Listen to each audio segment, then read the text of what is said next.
November, like I said, there's those 3 fights. You've obviously expressed your love for Kovalev versus Ward, and that fight is the fight to watch in November.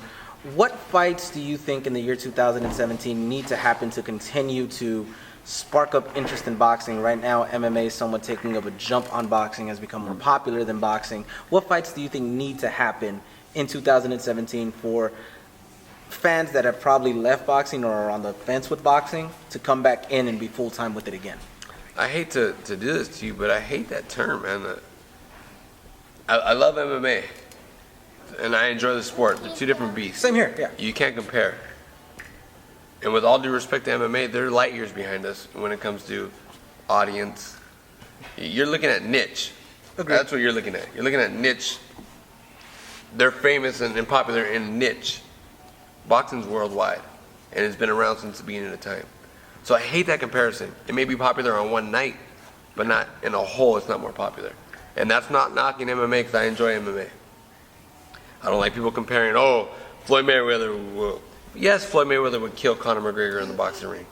In the octagon, Conor McGregor will eat him up, eat him alive.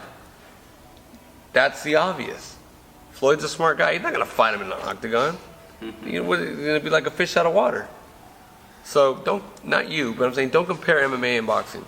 So from a popularity standpoint, no, they're light years away from us. Do I enjoy their fights? Yes. Are they exciting fights? Absolutely. But they're not on our level yet in terms of viewership, in terms of household name. They're not there yet. And they're not going to be there for a while. Boxing's been going on since the beginning of time, man. So, again, and that's just my expression. Please, MMA fans, I'm not talking crap about MMA. I enjoy it. I think you guys are hell of athletes. I think you guys are great athletes. I respect you guys. I just don't believe you're there yet. It's apples and oranges. It really is. The only thing that we have in common is this combat sport. That's it. But I'm not going to go out there and say I'm going to be the best MMA guy, because I'm not an MMA guy. Will I compete with them? Absolutely, because I'm a competitor. I'm an athlete. And yeah, I wouldn't mind getting on with an MMA guy in their realm. So. Let the fans know why you wouldn't mind getting in with an MMA guy. You were giving us a little breakdown of what you used to do, so just let them know. Well, my first love is wrestling. I was a big wrestler in high school. I wrestled a little bit at the collegiate level, and I enjoy it. And I'm not saying I'm an MMA guy or a judo black belt or whatever. I don't even know the terminology behind it. But all I know is Chuck Liddell did really well, and he had a hell of a sprawl, and he can crack. Well, I got a hell of a sprawl and I can crack.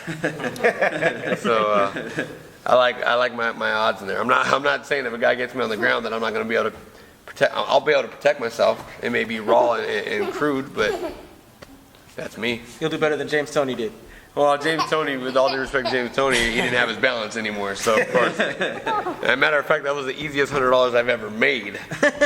You bet someone on that? Someone actually, and they bet with their heart. And look, if they were in the boxing ring, I would have never bet against James Toney. Oh no! But in the octagon, come on. My daughter, she's 3 years old. I think she could have made the right call in that bet as well. So, I mean, the laughter was perfect timing for that. He's having fun over there. All right, Hank Lundy, add something away to John. So we got a special guest at the fight, guys. But special guys, Hank Lundy versus John Molina here in the ring.